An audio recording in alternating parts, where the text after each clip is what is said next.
नमस्कार, आप जुड़ गए द लोकल रिपोर्ट के साथ। मैं हूं मीनू शर्मा। तो आइए नजर डालते हैं आज के मुख्य समाचार पर। आज जो लेटेस्ट अपडेट आया हुआ है कि आज हमने जो देखा कि कांग्रेस और एनसी इकट्ठा होके चुनाव लड़ रहे हैं और बाकी पार्टियां भी उनके साथ हैं। ये एक फ्रस्ट्रेशन है, बौखलाहट है इन पार्टियों की, जो यहाँ सियासी लीडर इन पार्टियों के हैं। एक फ्रस्ट्रेशन है कि हम अकेले अकेले अगर आते हैं तो हमारी जीत मुमकिन नहीं है।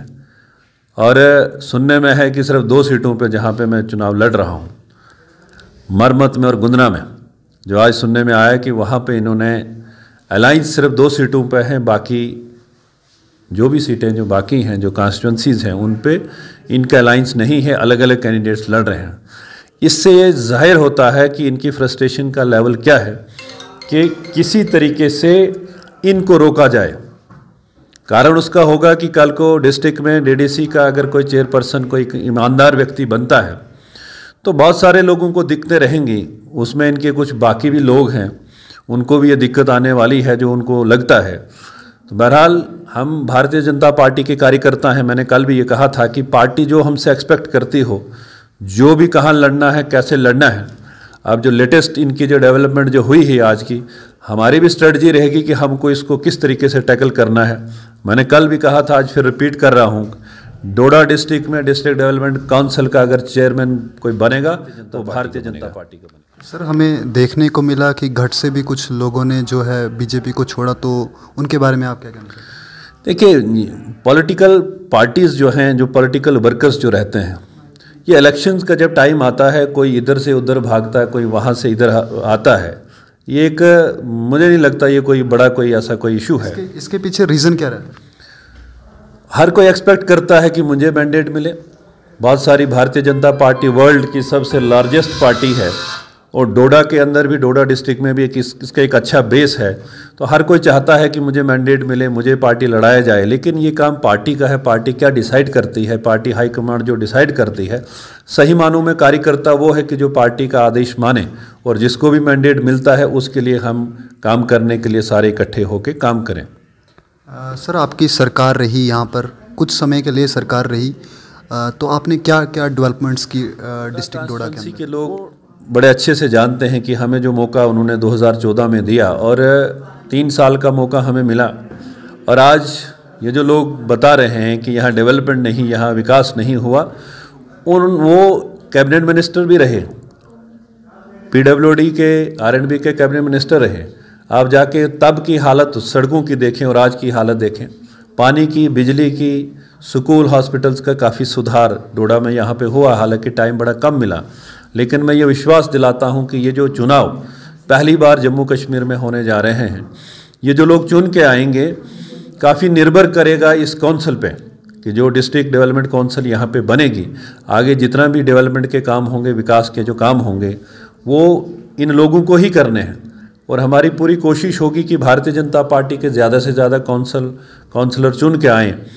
और जो आपने कहा विकास की, अगर मैं गिनती करूं मैंने क्या क्या किया, क्या क्या डेवलपमेंट की, मैं उनसे पूछना चाहता हूं कि जब 2014 में गणपत ब्रिज हमारा यहाँ पे था, 2 पिलर वहाँ पे लगे थे। गणपत ब्रिज 2006-07 में शुरू हुआ था और 2014 तक ये कंप्लीट नहीं हुआ, 2 पिलर लगे थे और सब काम रुका पड़ा था। हमने उस ब्रिज को कंप्लीट करवाया। शेवाडल ब्रिज एक बहुत बड़ी समस्या थी लोगों की, वहाँ पूरे सराज के हमारे लोग जो वहाँ से घूम के डोडा से उनको जाना पड़ता था। शेवाडल ब्रिज, जो मैं सिर्फ ये ब्रिजेज़ की बात कर रहा हूँ जो चिनाब के ऊपर, शेवाडल मोटरेबल ब्रिज वहाँ पे बनाया। आप नसीब नगर में जाइए, हर्षी नसीब नगर में जो क्रेडल बक्स वहाँ पे, जिसे झूला हम देसी भाषा में अपनी बोलते हैं, झूला वहाँ पे था और बहुत सारे लोगों की मौत हुई वहाँ पे उससे गिर के चिनाब में।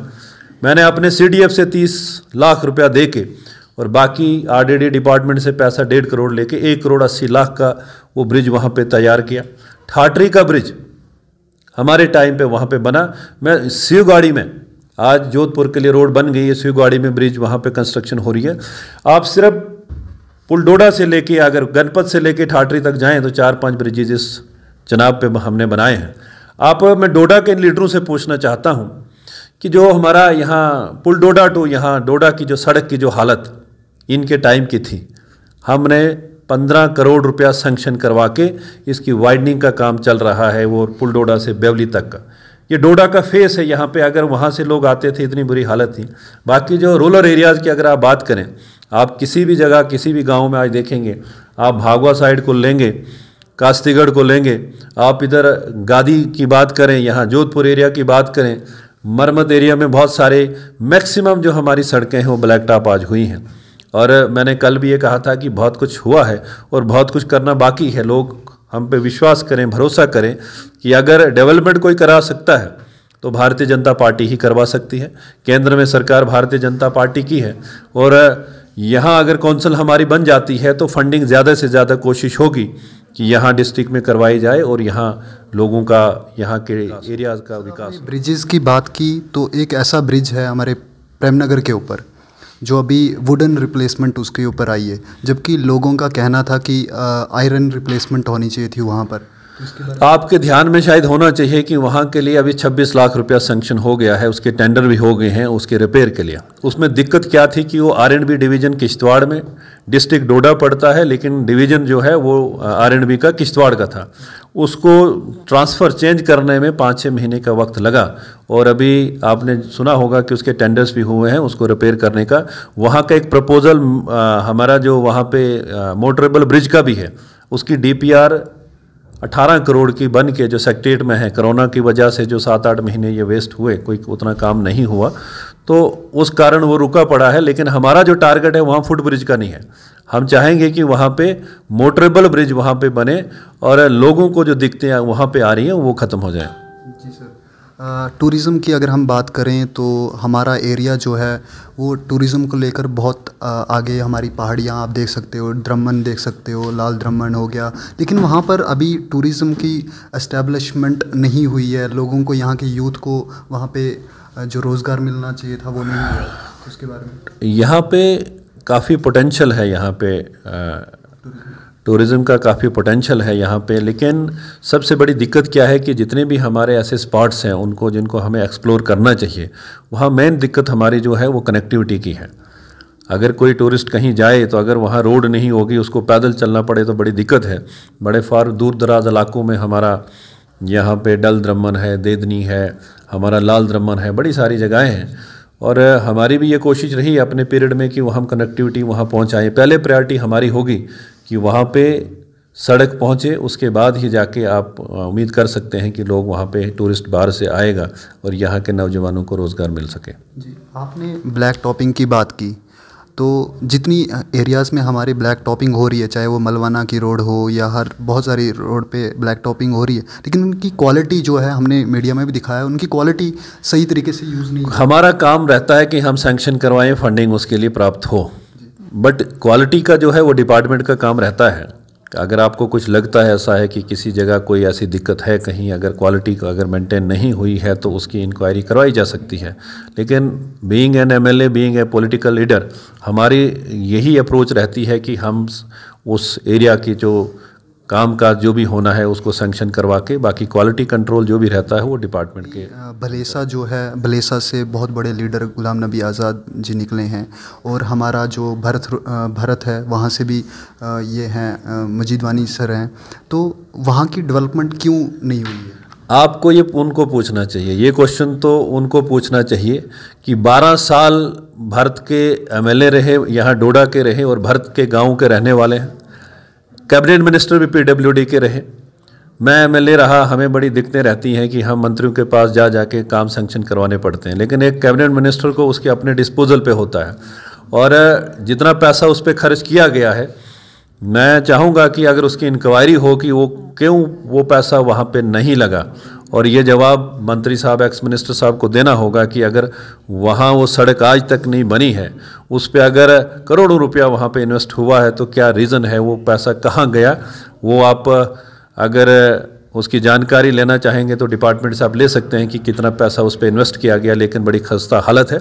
मैं ये विश्वास दिलाऊंगा कि वो सड़क जो जिसकी ब्लैक टॉपिंग का काम पेंडिंग है या उसमें और भी काम करने को बाकी है, उसका भी काम अगर कोई करवाएगा तो भारतीय जनता पार्टी ही करवा सकती है, बाकी इनके बस की कोई बात नहीं। डिस्ट्रिक्ट में अगर हम देखें तो हमारा लास्ट जो गांव है पुनियाला, वहाँ के लोग बहुत टाइम से हमने न्यूज़ भी दिखाई थी पुनेखर गांव की, जहाँ पर वो वुडन जो वो था उस पर उठाकर मरीज़ को उठाया जाता, तो वैसे ही पुनियाला एरिया में भी हो रहा है। तो वहाँ पे रोड की कनेक्टिविटी नहीं हुई है, वहाँ के लोग रो रहे थे, आप न्यूज़ में देख सकते हो।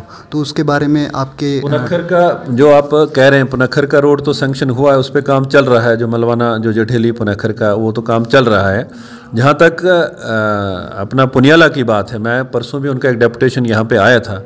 मैं जब एमएलए था उस वक्त हमने डिस्ट्रिक्ट प्लान में उसको सैंक्शन करवा के उसके टेंडर भी करवाए थे, लेकिन लोगों की आपस की लड़ाई के कारण कि टेक पॉइंट कहाँ पे होगा, यहाँ होगा, वहाँ होगा, वो उस लड़ाई के कारण वो काम शुरू नहीं हो सका है। और उनका डेपुटेशन यहाँ पे परसों भी आया था, क्योंकि डिस्ट्रिक्ट प्लान में जो फंड्स लैप्स हो जाते हैं तो आगे वो काम नहीं होता है। मैंने उनसे कहा है कि उस रोड को प्रायोरिटी पे लिया जाएगा, उसको सीआरएफ में, नाबार्ड में, किसी भी हेड में उसको लिया जाए। वो एक इलाका इस बेल्ट में हमारा भखना और हमारा जो पुनियाला है, ये 2 सड़कें बनने को हैं। मुझे पूरा विश्वास है कि इनकी डीपीआरस वगैरह तैयार हैं, आने वाले टाइम में उनको सैंक्शन करवा के ताकि उन लोगों को भी ये फैसिलिटी मिल सके। सर लास्ट में मेरा ये क्वेश्चन रहेगा कि बहुत लोगों का ये क्वेश्चन था कि 2 जगहों से क्यों लड़ रहे हैं आप? ये आपको कुछ दिनों के बाद पता इसका चल जाएगा कि क्या क्या कारण है, क्या रीज़न है। या भी इसका थोड़ा वेट कीजिए कि क्या जो इनकी स्ट्रेटजी है, हमारी भी कोई स्ट्रेटजी हो सकती है कि हमको क्या करना होगा, किस तरीके से। मैं तो इसलिए तैयार था कि इनके कोई दिग्गज नेता वहाँ लड़ें आके। मेरी जो मंशा थी, मैंने पब्लिकली कहा था कि इन्होंने जो तैयारियां कर रखी थी कि किसी का बेटा तैयार था, किसी का भाई तैयार था, लेकिन जब मेरा नाम वहाँ पे आया तो इन्होंने लोकल कोई वहाँ पे डाले हैं, लोग डाले हैं। उसकी हमें चिंता नहीं, और स्ट्रेटजी हमारी वो आपको अभी डिस्क्लोज़ नहीं करेंगे, कुछ दिनों में आपको पता चल जाएगा। वो इसलिए हम कर रहे थे कि इनके जहाँ भी इनका कोई दिग्गज कैंडिडेट लड़ता है, इनके घर से, इनकी फैमिली से कोई भी लड़ता है, वहाँ पे मुझे लड़ना है। लेकिन अब इन्होंने कोई कैंडिडेट लोकल वहाँ पे उतारे हैं, तो हमारी क्या स्ट्रेटजी रहेगी, हम बताएंगे कैसे क्या करना जाता है होगा। कि लोकल इलेक्शंस हैं, लोकल एरियाज़ के लोगों को मौका मिलना चाहिए। तो बड़े, ये भी मतलब कहा जाता है कि बड़े लीडर्स क्यों इसमें आ रहे हैं? देखिए, मैंने पहले कहा, हम भारतीय जनता पार्टी के कार्यकर्ता हैं। पार्टी हमें क्या एक्सपेक्ट करती है, क्या हमसे करवाती है, और हमारे वर्कर्स की क्या राय बनती है यहाँ पे, हम उस पर निर्भर है। हमारा कोई इंडिविजुअल कोई अपना डिसीजन इस पर नहीं होता है। और पार्टी ने अगर ये किया हुआ है, कहाँ लड़वाना है, क्या करना है, ये सारी पार्टी तय करती है। और हमारे भाजपा के ज़िला के जो कार्यकर्ता हमारे हैं, ये तय करते हैं किसको कहाँ पे लड़ना है। आज इन्होंने अपना अलाइंस किया है, इन्होंने अपनी स्ट्रेटजी बनाई है। हमारे भी रहेगी कि हमको क्या करना है, किस तरीके से, और ज़्यादा से ज़्यादा सीटें जीतने का हमारा प्रयास होगा ताकि काउंसिल भारतीय जनता पार्टी की बने।